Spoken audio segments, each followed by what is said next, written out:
सद्भावना city news Uttar Pradesh Uttarakhand आपको खबरों में रखे सबसे आगे।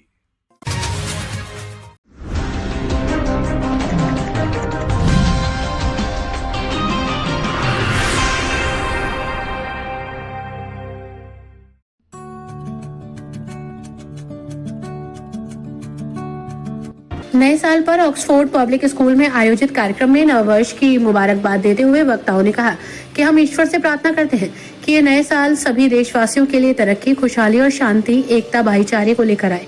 कार्यक्रम में बोलते हुए वक्ताओं ने कहा कि हम अल्लाह से दुआ करते हैं कि ऑक्सफोर्ड पब्लिक स्कूल इस साल खूब तरक्की करे और इस स्कूल में पढ़ने वाले बच्चे महानगर के साथ देश का नाम रोशन करें। इस मौके पर प्रबंधक जियाउर रहमान, प्रधानाचार्य सबा आफरीन, हाजी वकील रशीद, हाजी मोहम्मद उवैद, राहत पब्लिक स्कूल के प्रबंधक हाजी मशकूर अहमद, शमशाद एडवोकेट, साजिद वारसी, नबीबा वमलिया समेत बड़ी संख्या में गणमान्य लोग मौजूद रहे। तरीके से इस स्कूल के अंदर भी जियाउर रहमान का पहले आता है, स्कूल का बाद में आता है। ये एक अल्हम्दुलिल्लाह, ये इस बात का गर्व है, मैं हमको है इस बात का दुआ कर। और तुरंत क्लास के बच्चों के लिए उन्हें शुभकामनाएं देना चाहता हूं कि वो लोग अच्छे नंबर से पास हों और अपने पेरेंट्स का नाम रोशन करें, अपने खानदान का नाम रोशन करें, मुरादाबाद का नाम रोशन करें, अपने स्कूल का नाम रोशन करें और अपने देश का नाम रोशन करें। ये हमारे लिए बड़ी खुशी का मौका होता है जब हमारा बच्चा कहीं पास होता है और सबसे ज्यादा जो खुशी होती है वो 10th क्लास के बच्चे के पास होने पर होती है। बेटा आप लोग बैठ जाइए, देखिए, डोंट डिस्टर्ब। ऐसा कुछ काम कर जाना जिससे लोग आपके जाने के बाद याद रखें, ऐसी शख्सियत का नाम जियाउर रहमान है। मैं बहुत शुक्रिया अदा करता हूँ अपने बड़े भाई जियाउर रहमान साहब का, इतनी मुख्तसर से लोगों की दावत पर आपने हमें याद रखा। आपकी मोहब्बत का शुक्रिया। आपकी शान में एक शेर कहना चाहता हूँ जो मेरी मुकम्मल गुफ्तगू का आगाज होगा कि अज़मत इश्क की तफसीरें बयां करे क्या कोई। जियाउर रहमान साहब कि अज़मत इश्क की तफसीरें बयां करे क्या कोई। अरे जियाउर रहमान तो खुद एक तारीफ है, तारीफ की भला तारीफ करे क्या कोई।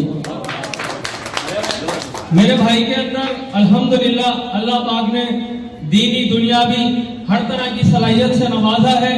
लोगों को खिलाने का काम दावत के तौर पर आप करते रहते हैं। अल्लाह के रसूल सल्लल्लाहु अलैहि वसल्लम ने फरमाया कि तुम में से सबसे बेहतरीन शख्स वो है जो लोगों को खिलाए।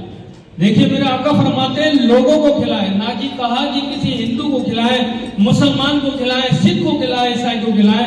मेरे आका की जात से कोई पैगाम मिलता है, दुनिया की किसी भी आप स्कॉलर को पढ़े तो वो किसी एक समाज के बारे में बोलता हुआ नजर आएगा।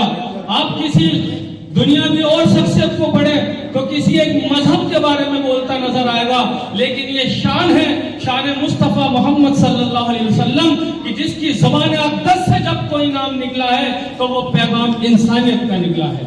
आपने इंसानियत के लिए काम किया है और उन्हीं के नक्शे कदम पर चलते हुए, उन्हीं की तालीम पर अमल करते हुए हम साहब अल्हम्दुलिल्लाह इस तरह के प्रोग्राम को ऑर्गेनाइज करते हैं, लोगों की दुआएं लेते हैं।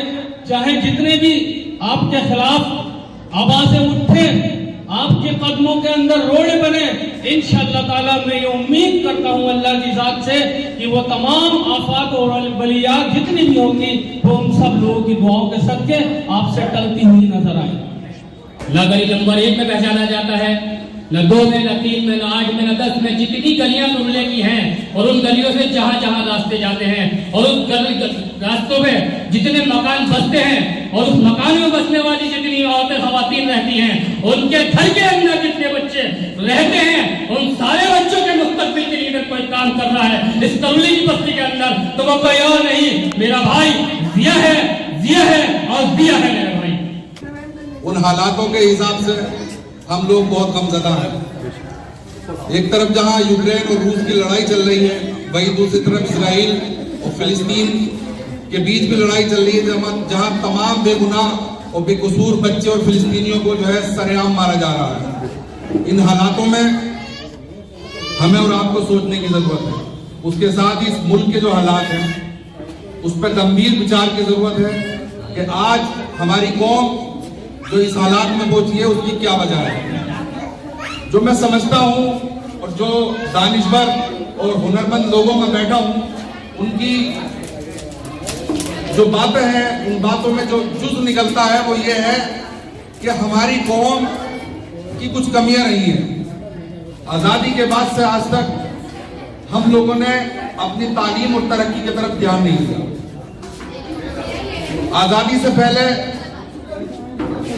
एक जिद्दोजहद करने वाला आदमी उठा था जिसका नाम सर सैयद अहमद खां था। उनकी जिद्दोजहद से एक इदारा अलीगढ़ मुस्लिम एंग्लो कॉलेज के नाम से बना, जो आज एक माइनॉर यूनिवर्सिटी है जिसका नाम पूरी दुनिया में होता है। इसी तरह की जिद्दोजहद आज के दौर में मेरे भाई जियाउर रहमान साहब कर रहे हैं। उनका इदारा करूले जैसी जगह में उन्होंने एक बेहतरीन इदारा खोला। मैंने सिर्फ नाम सुना था, आज आकर देखा तो बड़ी खुशी हुई है। जिया भाई, आप जिद्दोजहद करते रहिए, आप बल्कि आपकी अहलिया भी और आप भी दोनों मिलकर, और इंशाअल्लाह अल्लाह ने एक दिन चाहा तो आपके इदारे का नाम भी आसमान में सितारों की तरह रोशन होगा। दुश्वारियां आती हैं इस फील्ड में, लेकिन जो आप काम कर रहे हैं कौम के लिए और कौम और मिल्लत का जो दर्द आप दोनों के दिलों में है, अल्लाह उसकी भी सुनवाई करेगा। और इंशाअल्लाह मुझे उम्मीद है कि आप अपने मकासद में कामयाब होंगे। मैं इसी दुआ इस इदारे को बरकरार रखें, इसकी एक एक ईंट को सलामत रखें और इसमें और तरक्की और कामयाबी आपको अता फरमाए। अल्लाह इसको एक यूनिवर्सिटी ऐसी बना दे कि जिसमें आपका नाम हो। एक ऑक्सफोर्ड यूनिवर्सिटी इंग्लैंड में है जिसका नाम है और उसके तालिब इल्म आज दुनिया में है। तो मैं चाहता हूं कि अल्लाह इस ऑक्सफोर्ड का नाम भी ऐसा कर दे कि उस ऑक्सफोर्ड को लोग भूल जाएं और याद करें कि करूले मुरादाबाद में एक ऑक्सफोर्ड है जहां के बच्चे इंजीनियर हैं, डॉक्टर हैं। देखिए, आप सबका बहुत बहुत शुक्रिया, आप लोग मेरे बुलावे पर आए। कुछ दिनों से यहाँ बहुत सारी परेशानियाँ चल रही हैं, तो मैं उम्मीद करूंगी आप सब लोग दुआ करें कि जो जो हमारे साथ परेशानियाँ हैं अल्लाह ताला उन परेशानियों को खत्म करे, क्योंकि हमारा सिर्फ मकसद ये है, हमें किसी भी तरीके से इस स्कूल को बचाना है और इस स्कूल को कायम और दायम रखना है। तो आप लोगों की मुझे हेल्प चाहिए और मेरे हस्बैंड को भी, जो कि इस टाइम बहुत ज़्यादा परेशानियों से गुजर रहे हैं। तो मैं बस यही दुआ करना मैं यही आपसे उम्मीद करूँगी कि आप लोग हम दोनों का साथ दें और इस स्कूल को बचाने में हमारी मदद करें। हम लोगों ने नए साल 2024 को सेलिब्रेट किया है। कुछ वक्ताओं ने आकर यहाँ पर अपने ख्यालात का इजहार किया। नया साल जब भी आता है हमारे दिल में नई उमंगें होती हैं, नई ख्वाहिशें होती हैं और ज़िंदगी में एक नया दिन हम लोगों को मिला करता है। हम लोग जो नहीं किए होते हैं पुराने सालों में, तो नए साल में हम ये उम्मीद करते हैं कि उन कामों को हम करें कि जो काम हमसे अधूरे रह गए। और मुझे पूरी उम्मीद है आप सभी लोगों के लिए कि जो काम आप लोगों ने 2023 तक नहीं कर पाए हैं, आप लोग उन सभी कामों को 2024 में मुकम्मल करेंगे। ये साल आप सभी लोगों के लिए अच्छा जाएगा। आप सभी लोग कामयाबी की सीढ़ियों पर चढ़ेंगे और जिंदगी की नई ऊंचाइयों पर जाएंगे। मैं इन्हीं शब्दों के साथ सभी देशवासियों को सन 2024 की हार्दिक शुभकामनाएं देना चाहता हूं।